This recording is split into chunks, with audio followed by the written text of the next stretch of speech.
शेख अब्दुल वाहिद रहमतुल्लाही और उनकी जन्नत की साथी।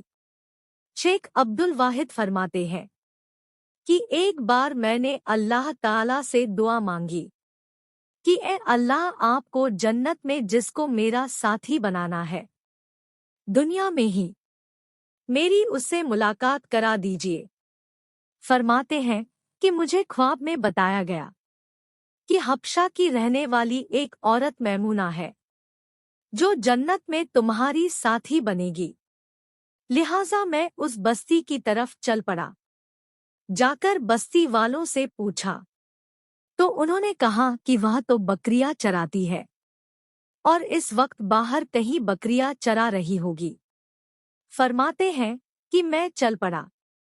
जब मैंने बस्ती से बाहर निकल कर देखा तो हैरान हुआ कि बकरियां एक ही जगह पर चर रही हैं और इधर उधर भागती भी नहीं है, और एक औरत पेड़ के नीचे खड़ी नमाज पढ़ रही है।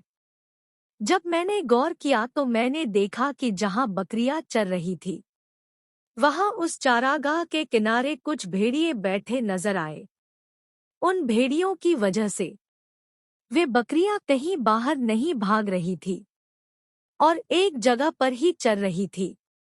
जब उस औरत ने सलाम फेरा और मुझे देखा तो कहने लगी, अब्दुल वाहिद, अल्लाह रब्बुल-इज़्ज़त ने मुलाकात की जगह तो जन्नत बनाई है, तो फिर तुम दुनिया में कैसे आ गए? मैंने कहा कि मैंने दुआ मांगी थी जो अल्लाह रब्बुल-इज़्ज़त के यहाँ कबूल हो गई। मगर अब मैं आपसे एक बात पूछना चाहता हूँ कि मैंने ऐसा मंजर तो कभी नहीं देखा कि आप नमाज पढ़ रही थी, बकरियां चर रही थी और भेड़िए बैठे हुए थे और वे बकरियों को कुछ नहीं कह रहे थे।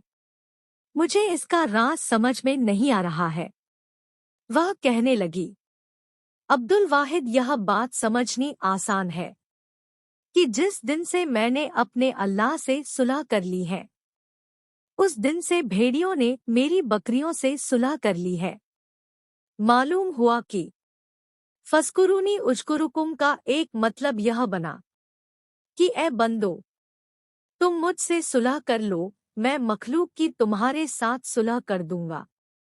प्यारे दोस्तों, अगर आप लोगों को हमारी ये वीडियो पसंद आई है तो नीचे दिए गए लाइक सब्सक्राइब बटन को दबाएं। शुक्रिया।